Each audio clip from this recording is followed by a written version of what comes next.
नमस्कार दोस्तों, स्वागत है मेरे YouTube चैनल कमल स्कूल मैथमेटिक्स में। आज हम SCRT रायपुर द्वारा संचालित कक्षा 10वीं के गणित विषय के अध्याय नंबर 4 समांतर श्रेणी के प्रश्नावली 2 के ऊपर बात करेंगे। पिछली क्लास तक मैंने प्रश्नावली 1 को सॉल्व करके बताया था। अगर आप उसका सॉल्यूशन नहीं देखे होंगे तो आप उसको एक बार देखिए। मैं उन चारों वीडियो को लिंक इस वीडियो के डिस्क्रिप्शन में दे दूंगा। अब आगे बढ़ते हैं प्रश्नावली 2 की ओर। प्रश्नावली 2 को बनाने से पहले हमें कुछ चीजों को जानना जरूरी है, ठीक है। एक होता है उसमें समांतर माध्य, अर्थमेटिक मीन। ये क्या होता है इसको जानते हैं हम लोग। समांतर श्रेणी में समांतर माध्य क्या होता है उसको जानते हैं कि क्या होता है। मान लो माना ए बी, ठीक है। ये समांतर श्रेणी में है, समांतर श्रेणी में है। ये समांतर श्रेणी में है जहां ये समांतर श्रेणी में रहेगा ना, तो उसको जहां ए को क्या बोलते हैं? ए को समांतर माध्य बोलते हैं। समांतर माध्य कहा जाता है, मतलब माध्य ए और बी का जो बीच में है ना, ए बीच में दोनों संख्या, मान लो ए और बी के मध्य में क्या है? ए है। तो इस ए को हम लोग क्या बोलेंगे? समांतर माध्य बोलेंगे। किसका? ए बी का। ए को समांतर माध्य ए बी का बोला जाता है, ठीक है। बोलने का मतलब है कि ये समांतर श्रेणी में है, तो ए को हम लोग क्या बोलते हैं? जो बीच में रहेगा उसको हम लोग बोलेंगे समांतर माध्य। किसका? ए बी का, ठीक है। यहां तक समझ में आया होगा। और समांतर माध्य कैसे निकाला जाता है उसका फॉर्मूला मैं बताता हूं कि कैसे उस फॉर्मूले को बनाया जाता है। तो देखो, ये समांतर माध्य तो आप लोग पदांतर सर्वांतर निकालना जानते होंगे। तो सभी का अगर हम लोग डिफरेंस करेंगे तो क्या होगा? बराबर। जैसे ए समांतर श्रेणी में है, ए बी, तो देखो हम लोग समांतर कैसे निकालते हैं? बाद वाले से पहले वाले को घटा देते हैं, ठीक है। तो क्या घटेगा? ए ऋण ए आएगा। अगर हम लोग उसके बाद भी और निकालना चाहते हैं डिफरेंस, तो बी से बाद वाले से इसको घटाते, ठीक है। तो क्या होता? बी माइनस ए, यही होता है ना। अब ये दोनों का डिफरेंस क्या होता है? बराबर होता है। यही तो पदांतर है, यही सर्वांतर है, ठीक है। समझ में आया यहां तक? अब इसको सॉल्व करते हैं। ए जो कैपिटल ए है इधर माइनस में, इधर आएगा क्या हो जाएगा? प्लस में होगा। अब जो ये माइनस में उधर जाएगा क्या हो जाएगा? प्लस में होगा। बी प्लस ए, ठीक है। इसको हम लोग जोड़ेगा तो क्या हो जाएगा? 2a होगा और इसको a प्लस बी कर देते हैं। अब क्या हो गया? a बराबर क्या होगा? 2 गुणा है तो इधर जाएगा तो भाग होगा। तो ये कैपिटल ए, सॉरी ये क्या है? कैपिटल ए प्लस ए, मतलब 2a कैपिटल ए आएगा ना, ये कैपिटल है, ठीक है। और a प्लस बी ये हो गया। अब a का वैल्यू निकालेंगे हम लोग। a का वैल्यू निकालते हैं तो इधर गुणा कर, इधर आएगा तो भाग करेगा। यही समांतर माध्य निकालने का फॉर्मूला है। आपको याद होना चाहिए समांतर माध्य का निकालने का फॉर्मूला। मैं कैसे आया उसको बताया, परंतु आप लोग को बस याद रखना है समांतर माध्य किसको बोलते हैं। जो समांतर माध्य होता है ना, वो क्या होता है? ए बी दोनों को जो संख्या दिया रहेगा उसका समांतर माध्य निकालना रहेगा, तो दोनों को क्या करना? जोड़ देना और 2 से भाग दे देना, तो समांतर माध्य निकल जाएगा। ये बहुत आसान फॉर्मूला है। हम लोग औसत निकालते हैं ना, वही सेम है। अब ये जो फॉर्मूला को आप लोग याद रखिएगा, फॉर्मूला याद रहेगा तो समांतर माध्य निकालना बहुत आसान है। अगर याद भी नहीं रहेगा कोई दिक्कत नहीं, दोनों को जोड़ना और 2 से भाग दे देना, वही क्या है? समांतर माध्य है। ये कैसे आप लोग को समझ में आया? वह डिफरेंस है दोनों का।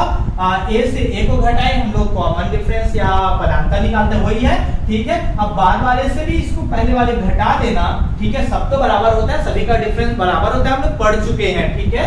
तो ये इस तरह से निकला समांतर माध्य, ठीक है। अब आगे बढ़ते हैं हम लोग। प्रश्न को सॉल्व करके बताऊंगा तो आप लोग को और आसानी से समझ में आ जाएगा। आगे बढ़ते हैं हम लोग, इसको प्रश्न को सॉल्व करते हैं। प्रश्न 1 क्या बोलता है? प्रश्नावली 2 का 1/2 और ऋण 1/2 का समांतर माध्य ज्ञात कीजिए। बहुत आसान है, इससे आसान क्वेश्चन नहीं है जिसका सॉल्यूशन हो। बहुत आसान है। कैसे? देखो, ये समांतर माध्य ज्ञात करते हैं हम लोग। सूत्र पढ़े, अभी पढ़े। सूत्र क्या होता है? समांतर माध्य क्या होता है a plus B divided by 2। हम लोग a निकाले थे ना हम लोग, ठीक है, यही तो सूत्र हम लोग बनाए थे, ठीक है। तो a मान लो एक बटा दो है और b क्या है ऋण 1/2। क्या करना है, दोनों को जोड़ना है और 2 से भाग दे देना है। तो समांतर माध्य क्या निकलेगा, समांतर माध्य क्या निकलेगा 1/2 धन, ये धन का है, अभी क्या है -1/2 बटा 2, ठीक है। अब इसको सॉल्व करते हैं हम लोग। देखो 1/2 है, ये प्लस और माइनस क्या हो जाएगा, माइनस होगा, ठीक है। प्लस और माइनस का जब गुणा होगा तो क्या होगा माइनस। अब 1/2, ठीक है, बटा 2। चाहोगे तो इसको और सॉल्व कर सकते हो, परंतु इसको आप डायरेक्ट इसको यहां से 1/2 में ऋण 1/2 को घटाओगे, मतलब प्लस है और ये माइनस है, दोनों सेम है, तो क्या हो जाएगा, कट जाएगा, 0 आएगा, 0/2। तो कितना है इसका आंसर, 0 आया, ठीक है। 0 में अगर 2 को भाग दोगे उसका आंसर 0 आएगा। तो 1/2 और ऋण 1/2 का समांतर माध्य क्या है, 0 है, ठीक है। आप लोग लिखना आंसर 1/2 और ऋण 1/2 का समांतर माध्य 0 है। बहुत आसान है ना। अब आगे बढ़ते हैं हम लोग प्रश्न नंबर 2 की ओर। प्रश्न नंबर 2 बोल रहा है x की घात 2 धन 3xy और y की घात 2 ऋण 3xy का समांतर माध्य ज्ञात कीजिए, ठीक है। अरिथमेटिक मीन ज्ञात करना है, जो कि बहुत इजी आसान है, ठीक है। हम लोग पहले क्वेश्चन को बनाए हैं, सेम टू सेम वैसे ही बनेगा। तो इसको सॉल्यूशन करते हैं, हल निकालते हैं, कैसे होगा, समांतर माध्य, इन दोनों का समांतर माध्य निकालना है। तो समांतर माध्य आप लोग फॉर्मूले को एक बार लिख लेना, जो मैं पिछले क्वेश्चन में लिखा हूं वैसा, ठीक है। तो क्या होगा इसका समांतर माध्य, दोनों को प्लस करेंगे और 2 से भाग देंगे, यही तो है ना निकालने का। और सब जैसे निकालते हैं वही है, x की घात 2 धन 3xy धन क्या हो गया y की घात 2 ऋण 3xy बटा कितना 2। देखो ये जो है इसको और इसको दोनों को प्लस करेंगे और 2 से हम लोग क्या कर देंगे, भाग दे देंगे। चाहोगे तो आप लोग दोनों को, इसको चाहोगे तो ब्रैकेट में लिख सकते हो, ठीक है। दोनों को ब्रैकेट में लिख देंगे तो और ज्यादा अच्छा समझ में आएगा। देखो इसका और इसका दोनों को प्लस करके हम लोग क्या कर रहे हैं, 2 का भाग दे रहे हैं। अब ब्रैकेट को सॉल्व करेंगे, क्या होगा x की घात 2 धन 3xy। अब ये धन है, अगर धन है तो धन का गुणा होगा, तो कोई चिन्ह में फर्क नहीं पड़ेगा, ये प्लस ही रहेगा या माइनस ही रहेगा, ठीक है। तो y की घात 2 ऋण 3xy बटा क्या है 2 है, ठीक है। अब देखो 3xy और ऋण 3xy ये दो एक प्लस में है और माइनस में है, तो दोनों कट जाएगा, सेम है तो, ठीक है। अब क्या बचा, x की घात 2 धन y की घात 2 और बटे में 2, यही इसका क्या है आंसर है। ये इसका आंसर समांतर माध्य क्या निकलेगा, x की घात 2 धन y की घात 2 बटा 2। इसके आगे सॉल्व होगा क्या, ये नहीं होगा, तो यही इसका आंसर है। तो बहुत आसान है प्रश्न नंबर 2 भी। अब आगे बढ़ते हैं हम लोग प्रश्न नंबर 3 की ओर। प्रश्न नंबर 3 बोल रहे दो संख्याओं का समांतर माध्य 7 और गुणनफल 45 है, तो संख्याएं ज्ञात कीजिए। ये बहुत आसान है, इसको बनाना दिख रहा होगा कठिन, बाकी बहुत आसान है। हम लोग इस टाइप का क्वेश्चन हम लोग बना चुके हैं, ठीक है। बस अंतर क्या है, यहाँ पर समांतर माध्य दिया है, ठीक है। सॉल्व करते हैं। इसमें क्या बोले, दो संख्याओं का समांतर माध्य 7 है। हमको वो संख्या पता है क्या, नहीं पता है, तो मान लेना वो संख्या, माना दो संख्याएं क्या है, दो संख्या क्या है, a और b, ठीक है। ये है a और b, तो a और b का समांतर मतलब a और b का समांतर माध्य दिया है। समांतर माध्य कितना दिया है, दोनों का समांतर माध्य दिया है 7, ठीक है। ये प्रश्नानुसार प्रश्न में बोल रहा है, ठीक है। दोनों संख्याओं का समांतर माध्य 7 है, तो समांतर माध्य का फॉर्मूला क्या है आप जानते हैं, a प्लस b बटा 2 बराबर 7, ठीक है। ये फॉर्मूला होता है, ठीक है। अब यहाँ से a प्लस b का मान निकालोगे, a प्लस b बराबर कितना होगा, ये 2 भाग कर उधर जाकर गुणा करेगा, तो 7 गुणा 2 मतलब a प्लस b बराबर कितना होगा 14। इसको हम लोग समीकरण 1 दे देते हैं, ठीक है। अब आगे बोला है उनका गुणनफल 45 है, मतलब क्या बोलता है, दोनों का गुणनफल क्या है 45 है। तो क्या हो जाएगा, a गुणा बी बराबर 45। ये समीकरण, ठीक है। अब इसको हम लोग इसको दो तरीके से बना सकते हैं। इस तरह का क्वेश्चन हम लोग सॉल्व किए हैं, सेम टू सेम सॉल्व किए हैं हम लोग। ए और बी का मान निकालना, एक तो दो चरों का रैखिक समीकरण था तो उसको हम लोग दूसरे तरीके से सॉल्व किए थे, इसी को फॉर्मूले से, कौन से फॉर्मूले से, a माइनस बी का होल स्क्वायर बराबर a प्लस बी का होल स्क्वायर माइनस 4ab, ये फॉर्मूले के उपयोग से इसको सॉल्व किए थे, ठीक है, यहाँ पर रख दिए थे, ठीक है। और दूसरा तरीका हम लोग कौन से तरीके से सॉल्व किए थे, जब हम लोग वर्ग समीकरण पढ़े हैं ना, तो वर्ग समीकरण से भी इसको सॉल्व किए थे। तो दोनों तरीके से आप इसको आगे का सॉल्व कर सकते हो, एक तो इस तरीके से फॉर्मूले की मदद से, और दूसरा वर्ग समीकरण की सहायता से। मैं आपको बारी बारी से दोनों तरीके से सॉल्व करके बता देता हूं, जिससे आप लोग को कोई कंफ्यूजन ना हो, ठीक है। आप लोग दोनों तरीके से सॉल्व कर सकते हैं। पहले मैं इस तरीके से सॉल्व करके बताता हूं फॉर्मूले की मदद से। तो सूत्र क्या होता है हम लोग जानते हैं, सूत्र की मदद से अगर सॉल्व करना चाहते हो तो क्या है, a ऋण b का होल स्क्वायर बराबर क्या हो गया, a प्लस b का होल स्क्वायर माइनस 4a। इसमें वैल्यू को पुट कर दो, ठीक है। a माइनस b का होल स्क्वायर बराबर a प्लस b का मान कितना है, 14, तो 14 का स्क्वायर, ठीक है, माइनस 4 a इंटू b का मान कितना दिया, 45, ठीक है। यहाँ तक समझ में आया। इसको सॉल्व करने हम लोग a और b का मान निकालना है हमको, ठीक है। तो इसको करेंगे, a क्या हो गया, a ऋण b का होल स्क्वायर, ये 14 का वर्ग है, 14 का वर्ग मतलब 14 को दो बार गुणा करना है, 14 गुणा 14 कितना आएगा, 196 आएगा, 196 ऋण 45 और 4 को गुणा करोगे, 4 पंचे 20, 4 16 तो 18, 180 आएगा। यहाँ तक समझ में आया होगा आप लोग को।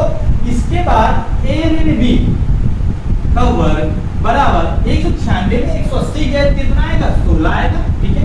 अब क्या आता है, a ऋण b का मान निकालेंगे, वर्ग इधर आएगा, क्या हो जाएगा, वर्गमूल आएगा 16, और ये कैसा आएगा, प्लस और माइनस में, ठीक है। तो a ऋण b का मान क्या निकलेगा, प्लस माइनस क्या निकलेगा, 4। 16 का अगर वर्गमूल निकालोगे कितना आएगा, 4 आएगा, ठीक है। हम लोग द्विघात का समीकरण में पढ़े हैं, किसी का वर्ग का वर्गमूल निकालते हैं ना, वर्गमूल तो प्लस माइनस में आता है। यहाँ तक समझ में आया होगा आप लोग को। अब आगे बढ़ते हैं इसी के आगे कि इसको सॉल्व करते हैं, एक बार प्लस चिन्ह लेते हैं और एक बार माइनस चिन्ह लेते हैं, ठीक है। या फिर इसको हम लोग बाद में ही सॉल्व कर लेते हैं। इसको समीकरण 1 माने तो इसको समीकरण 2 हो गया और ये समीकरण 3 हो गया। अब देखो, जब भी आप लोग हम लोग पढ़े हैं दो चरों का रैखिक समीकरण, तो उसमें देखें a प्लस बी और a माइनस बी। आप चाहोगे तो पहला तो विलोपन विधि से सॉल्व करते हैं, तो चाहोगे तो आप इसको किसी एक चर राशि को बराबर करना रहता है। तो इसमें देखो, एक चर राशि को बराबर a भी बराबर है, b भी बराबर है, तो आप क्या कर सकते हो, अगर a को आप विलोपित करना चाहते हो तो दोनों का चिन्ह देखोगे, a के सामने प्लस है, इसके भी सामने प्लस है, तो दोनों में अगर समान चिन्ह है क्या कर देना, घटा देना। अगर b को विलोपित करना चाहते हो, ये प्लस में है और माइनस में, दोनों में असमान चिन्ह है, तो दोनों समीकरण को जोड़ देना। तो आप दोनों तरीके से कर सकते हो। तो हम लोग जोड़ देते हैं, समीकरण 1 धन समीकरण 2, ठीक है। तो एक क्या है, a धन b बराबर 14, ठीक है। और दूसरा समीकरण 3 क्या है, समीकरण 3 ना, 1 और 3 को जोड़े, 1 और 3 को जोड़े, ठीक है। तो समीकरण 3 क्या है, a ऋण b बराबर प्लस माइनस 4, ठीक है। तो एक बार क्या इसको सॉल्व करते हैं। देखो आप लोग देखोगे तो ये तो आएगा, ये b और b कैंसिल हो जाएगा, a और a कितना आएगा, 2a बराबर क्या आएगा, 14। अब ये धन ऋण है तो धन ऋण 4 आएगा, ठीक है। यहाँ तक समझ में आया होगा। धन ऋण है तो अगर प्लस प्लस रहता तो क्या करते, जोड़ देते, अगर माइनस रहता तो क्या करते थे, घटा देते, ठीक है। तो ये दोनों है, तो एक बार प्लस चिन्ह लेना है और एक बार माइनस चिन्ह लेना। प्लस चिन्ह लेने पर और एक बार माइनस चिन्ह लेने पर, ठीक है। प्लस चिन्ह लोगे तो 2a बराबर क्या आएगा, 14 धन 4, तो 2a बराबर कितना आएगा, 14 और 4 18, ठीक है। a का मान निकालना है तो 18, ठीक है, 2 गुणा है, 2 को भाग दोगे कितना आएगा, 9 आएगा। यहां तक समझ में आया? ठीक है, a बराबर कितना है 9 आया। दूसरा, अगर माइनस लेते हो आप इसमें माइनस, तो 2a बराबर क्या आएगा 14 ऋण 4 आएगा। ठीक है, तो 2a बराबर 14 में से 4 के कितना है 10 आएगा। अब a का मान निकालोगे, 2 इधर गुणा करे इधर आएगा, क्या हो जाएगा भाग करें, कितना आएगा 5, तो a का मान 5 आएगा। एक बार a का मान 9 है और दूसरा क्या है a का मान 5 है। मतलब यहाँ पर तो a का मान क्या हो सकता है 9 भी हो सकता है और 5 भी हो सकता है। ठीक है, अब आगे बढ़ते हैं। अगर a का मान को हम लोग समीकरण 1 में रख सकते हो, 2 में रख सकते हो और 3 में भी रख सकते हो, कहीं भी।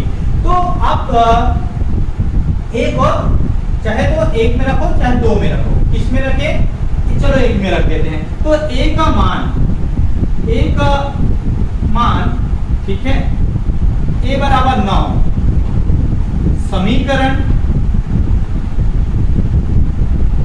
1 में रखें। जब समीकरण 1 में, ठीक है, समीकरण 1 में रखने पर जब a बराबर 9 रख रहे हो, जब a का मान अगर 9 रख रहे हो तो क्या आता है b का मान, देखो a का मान 9 रखे प्लस b बराबर कितना है 14 है ना। तो b बराबर कितना आएगा, इधर 9 है तो उधर प्लस है तो उधर जाएगा तो माइनस होगा। तो b बराबर कितना आता है 14 में से 9 गया तो कितना आएगा 5। तो b बराबर कितना है 5। जब a का मान 9 है तो b का मान कितना आया 5। अगर सेम इसी प्रकार अब a का मान क्या है, देखो a का मान जब 9 होगा ना तो b का मान क्या होगा 5 होगा। ठीक है, a का मान 9 होगा तो b का मान 5। अब a का मान को 5 रख के देखते हैं। a बराबर 5 समीकरण 1 में रखने पर,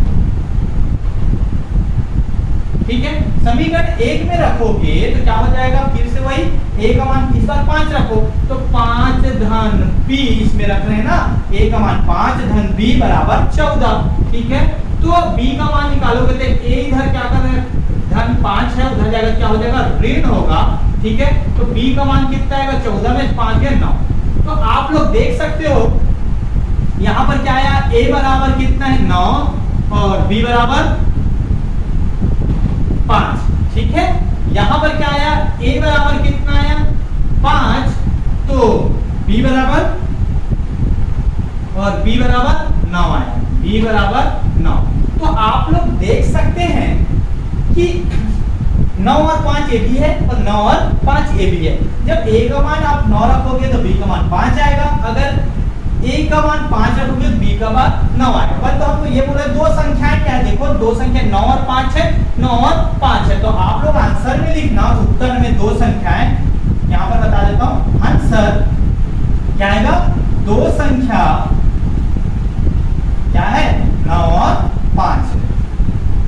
ठीक है, चाहे a का मान a और b का मान तो पूछा नहीं हमको, दोनों संख्या पूछा है। तो देख लो अगर इस पार्ट को लोगे तो 9 और 5 है, इस पार्ट को भी लोगे तो 9 और 5 है। ठीक है, तो दो संख्या क्या है 9 और 5 है। यहां तक समझ में आया होगा, ये एक तरीका था। ठीक है, सॉल्व करने का। मैं एक और तरीका बताया हूं इसी को सॉल्व करने का हम लोग सूत्र विधि में। आइए देखते हैं कि उस तरीके से इसको कैसे सॉल्व किया जाता है। इसका आंसर याद रखिएगा 9 और 5 है।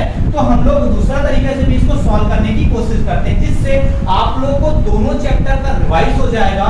ये हम लोग पढ़े थे एक चर का दो चर का रैखिक समीकरण से इसको सॉल्व किए थे, उसमें आया था प्रश्न में। ठीक है, सेम टू सेम था, तो ऐसे ही सॉल्व किए थे। और दूसरा तरीका क्या है, इसका दूसरा तरीका मैं बताया था, इससे वर्ग समीकरण से सॉल्व करते हैं। तो कैसे सॉल्व करते हैं उसको बताता हूं। तो 9 और 5 इसका आंसर आया। आइए देखते हैं कि उसको कैसे सॉल्व करेंगे।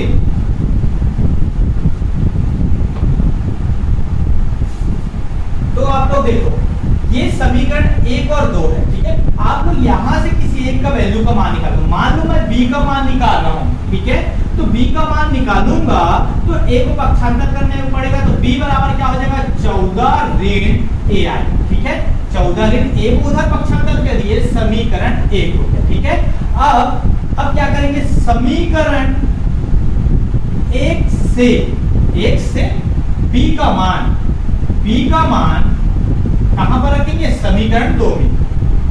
समीकरण 2 में रखने पर। ठीक है, ये मेथड 2 है। ठीक है, ये दूसरे मेथड से बनाने इसी के आगे का सॉल्व। ठीक है, अब कैसे करेंगे, यहां पर क्या है, एक ए तो है, बी की जगह पे क्या रखेंगे 14 ऋण ए, 14 ऋण ए बराबर क्या है 45। ठीक है, समीकरण 2 में रख दें। अब इसको सॉल्व करते हैं, ये क्या हो जाएगा 14 ए का ए से गुणा होगा तो ऋण ए की घात 2 आएगा और ये बराबर 45।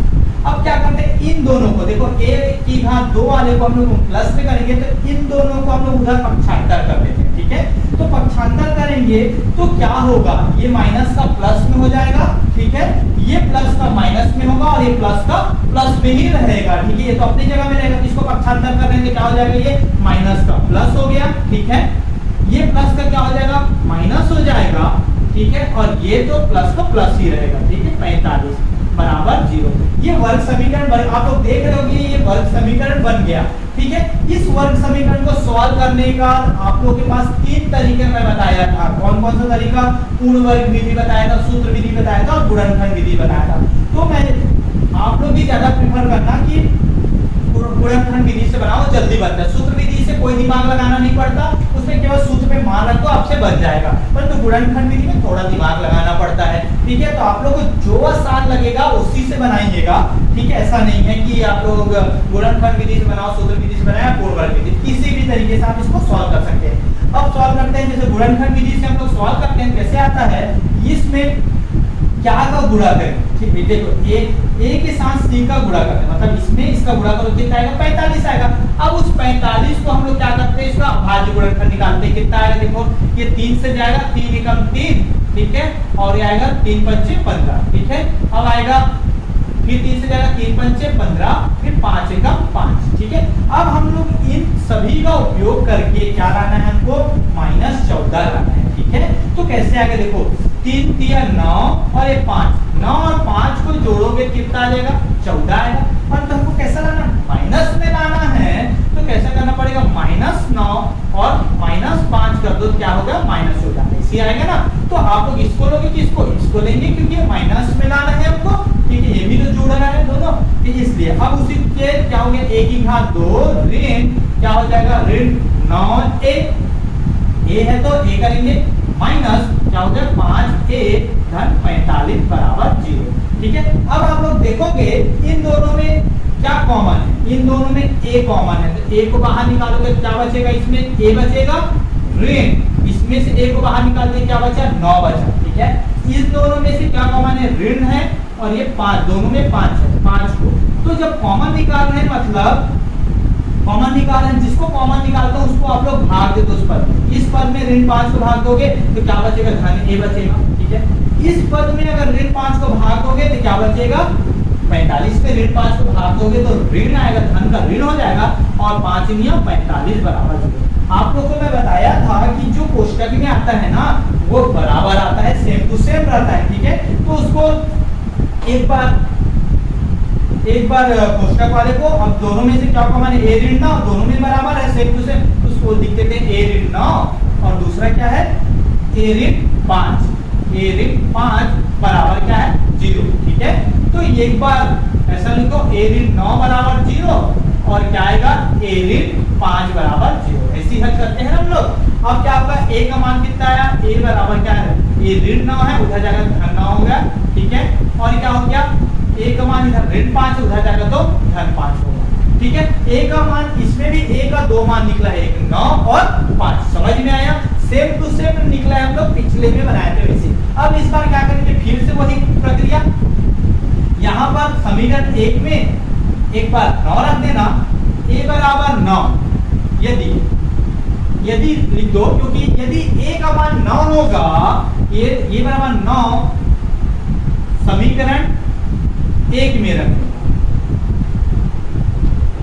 रखने पर, यदि a का मान 9 रखोगे समीकरण 1 में, तो b का मान क्या निकलेगा 14 ऋण 9। देखो a का मान 9 रख रहे हैं, हाँ, तो b का मान क्या निकलेगा, 14 में से 9 गया 5, तो a का मान 9 रखोगे, a बराबर 9, यदि a बराबर 9 है तो b का मान क्या आएगा 5। यहाँ लिख सकते हो आप लोग, यदि a बराबर 9 है तो b बराबर कितना होगा 5। ठीक है, अब दूसरा a बराबर कितना रखते हैं, a बराबर इस बार 5 रखते हैं। ठीक है, समीकरण इसमें 1 में।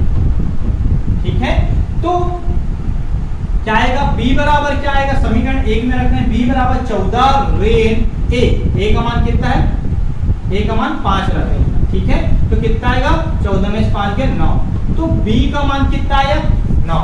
तो यदि a बराबर क्या है, यदि a बराबर 5 है तो b बराबर कितना आएगा 9।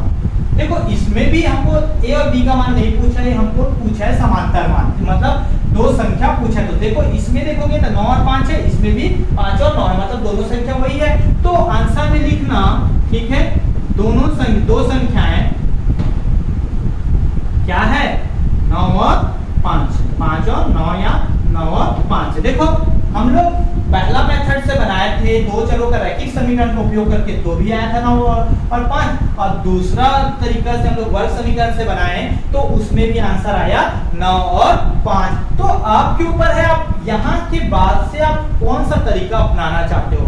दो चरों का रैखिक समीकरण से बनाना चाहते हो तो भी आंसर वही आएगा, अगर वर्ग समीकरण से बनाना चाहते हो तो भी आंसर वही आएगा।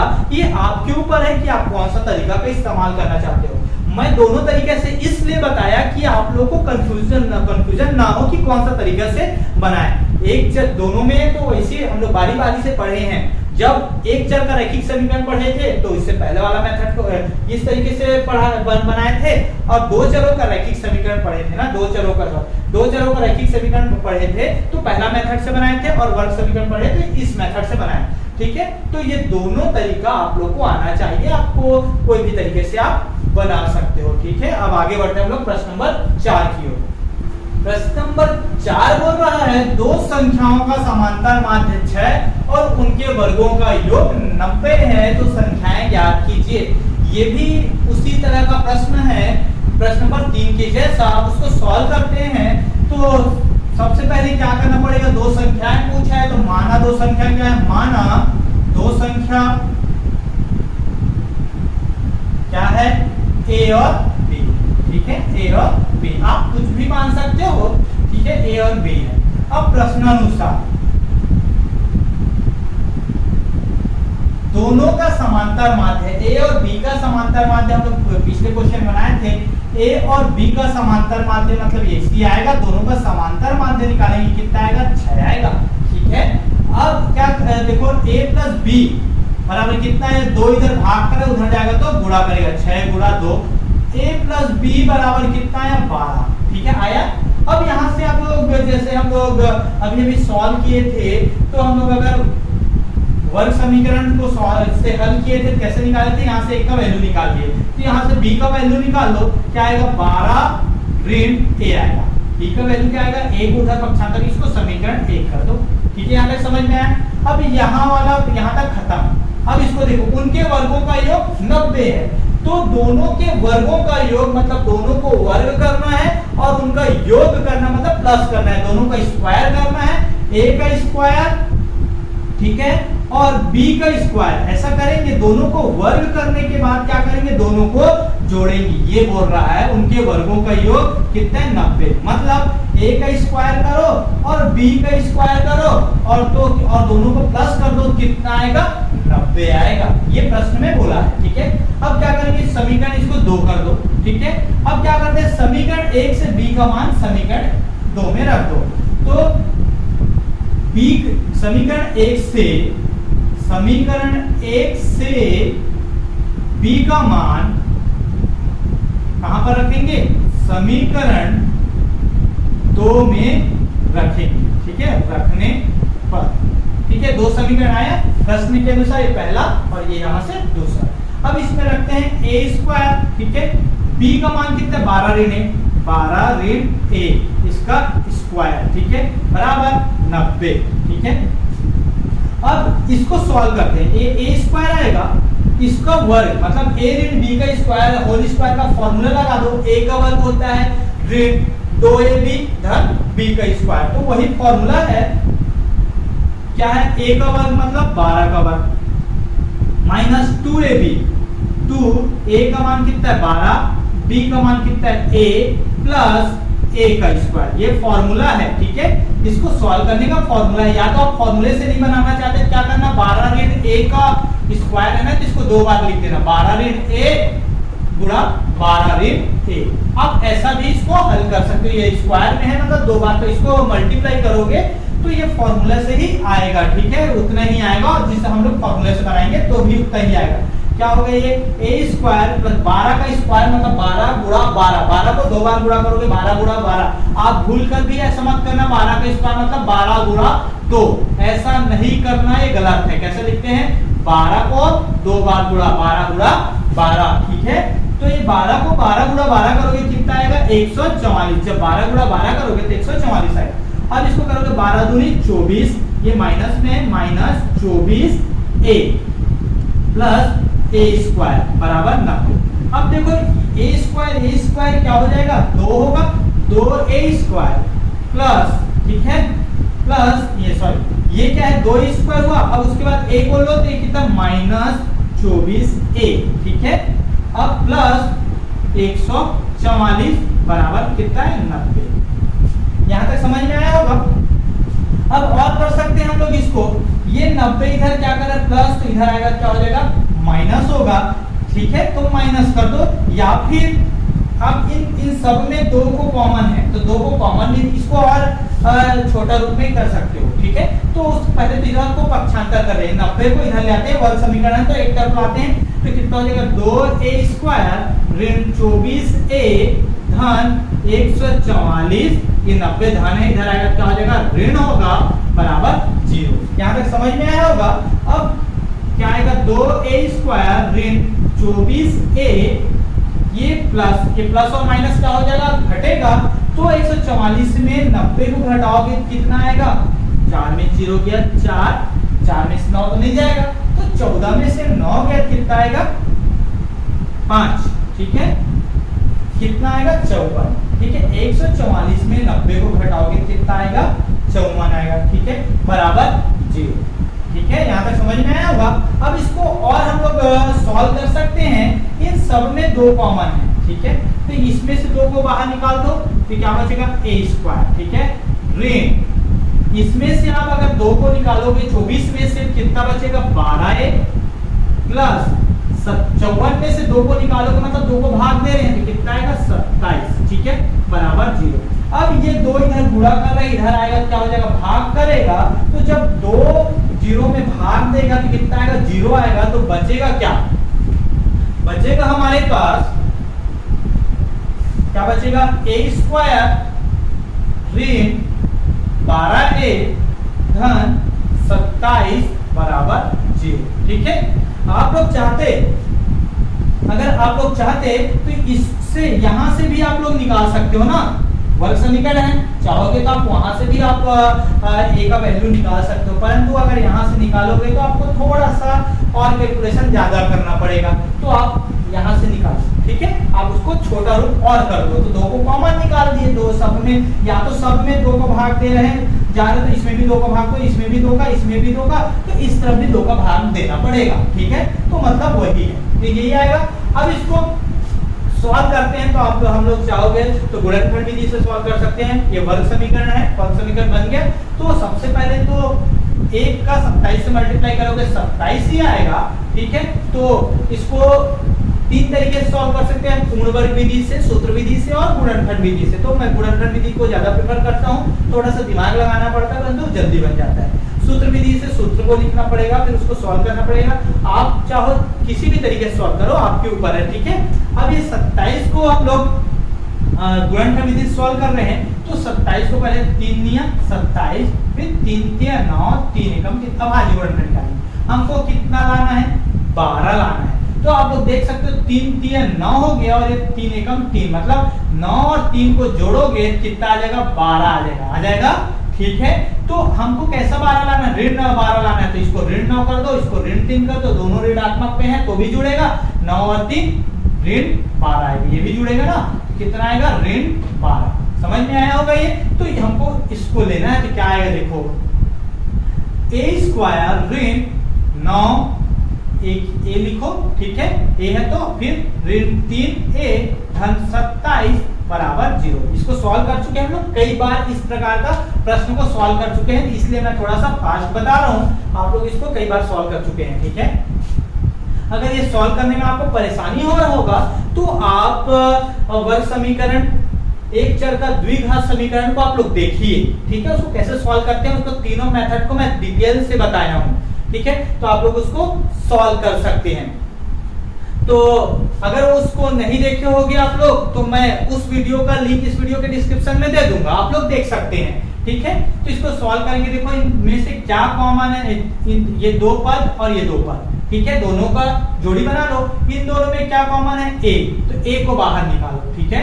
तो a को अगर a स्क्वायर से बाहर निकालोगे तो a बचेगा, जब 9a से a को बाहर निकालोगे तो माइनस तो है, और ये a को बाहर निकालेगा मतलब 9 बचा। मतलब हम लोग जिसको बाहर निकालते हैं ना कॉमन, उसको भाग देते हैं। a स्क्वायर में हम लोग a को भाग दिए, क्या बचा a, माइनस 9a में a को भाग दिए तो क्या बचा 9। अब इन दोनों में क्या को कॉमन निकालोगे, -3 को, तो इसमें क्या बचेगा a, और ये प्लस का क्या हो जाएगा, माइनस हो जाएगा, क्योंकि माइनस को बाहर निकालेंगे। 27 में अगर 3 को भाग दे रहे तो कितना बचा, 9 बराबर 0। आप लोग देख सकते हैं ये दोनों ब्रैकेट में आता है ना, दोनों सेम आता है, तो a-9 है, a-9 है, तो 4 पद कितने पद में बदल गया, 2 पद में। तो इस बार a-9 बाहर निकलेगा, कॉमन निकलेगा इन दोनों में से, तो क्या बचा a, इसमें से क्या बचा -3 बराबर 0। यहां तक समझ में आया होगा, बहुत आसान है, ठीक है। एक बार क्या लेते हैं, a-9 ले लेते हैं को बराबर 0, और एक बार क्या लेते हैं a-3 बराबर 0, ठीक है। तो इसको सॉल्व करोगे तो a बराबर कितना आएगा, 9 आया, और इसमें क्या कितना आया, a बराबर 3 आया, ठीक है। ये माइनस का उधर जाएगा तो प्लस। अब फिर से वही पिछला क्वेश्चन जैसा, a का मान अगर 9 रखोगे समीकरण 1 में, ठीक है, यदि a बराबर 9 समीकरण 1 में रखने पर, तो a का मान समीकरण 1 में रखोगे, b का क्या आएगा, b बराबर कितना आएगा, 12 ऋण 9, तो कितना आएगा, 3 आएगा, b बराबर 3 आएगा, ठीक है। तो आप लोग जानते हैं यदि ये बराबर 9 है तो b बराबर क्या आएगा, 3 आया। अब क्या करते हैं, a बराबर 3 रखते हैं, ठीक है, इसको तो रखे, a का मान 9 रखे तो b का मान 3 आया। अब a का मान 3 रखेंगे तो b का मान 9 ही आएगा, तो फिर भी आपको बनाना पड़ेगा a बराबर 3। अब इसको रखते हैं a बराबर 3 समीकरण 1 में रखने पर, ठीक है। जब 1 में रखेंगे कितना आएगा, b बराबर कितना आएगा, देखो 12 ऋण a, तो a का मान 3, तो 12 में से 3 गया कितना आया, 9 आया। तो क्या हुआ, यदि a बराबर कितना है, 3 है, तो b बराबर कितना आएगा, 9 होगा, ठीक है। तो आप लोग देख सकते हो इसमें a और b तो पूछा नहीं, इसमें बोला दो संख्याएं क्या है पूछा है, तो दो संख्याएं कितना है, 9 और 3 इसमें भी है, और 9 और 3 इसमें भी है। तो आंसर क्या आएगा, वो उत्तर में लिखना आंसर, ठीक है, दो संख्याएं क्या होगा, 9 और 3 होगा, ठीक है। बहुत आसान, इसको सॉल्व करना चाहोगे तो आप इसको चेक कर सकते हो, आपके पास टाइम बच गया, आप चेक करना चाहते हो कि हमारा आंसर सही है कि गलत, तो इन दोनों का समांतर माध्य निकाल के देखना। देखो ये तो आंसर हो गया, अब मैं आपको इसको चेक कैसे करेंगे कि हमारा आंसर सही है कि गलत। तो इन दोनों का समांतर माध्य कैसे निकालोगे, जो आंसर आया 9 और 3 का समांतर माध्य, 9 और 3 को जोड़ोगे और 2 से भाग दोगे, कितना आएगा, 12/2, कितना है, 6। देखो 6 आया ना, दो संख्याओं का समांतर माध्य 6 है, तो ये 6 आ रहा है, मतलब हमारा आंसर सही है। तो इसका आंसर कितना आएगा, 9 और 3। तो ये प्रश्न नंबर 4 तक का सॉल्यूशन हुआ प्रश्नावली 2 का। हम लोग अगली क्लास में प्रश्न नंबर 5 से प्रश्न नंबर 8 तक को सॉल्व करके देखेंगे कि कैसे बनता है। तो इस प्रश्नावली 2 में टोटल क्वेश्चन है 8। तो इस क्लास में मैंने अभी तक 4 क्वेश्चन को सॉल्व करके बताया था और नेक्स्ट क्लास में हम प्रश्न नंबर 5 से लेके 8 तक को सॉल्व करेंगे। आई होप आप लोग को समझ में आया होगा। तो लाइक कीजिए और अपने दोस्तों तक शेयर कीजिए ताकि उनको भी इसका लाभ मिल सके। साथ ही साथ अगर मेरे चैनल में आप नए हो और अभी तक सब्सक्राइब नहीं किए हो तो देर किस बात की, सब्सक्राइब कीजिए और बेल आइकन को दबा दीजिए, ताकि जब भी मैं वीडियो बनाऊं कि अपलोड करूं तो सबसे पहले आप लोग तक पहुंच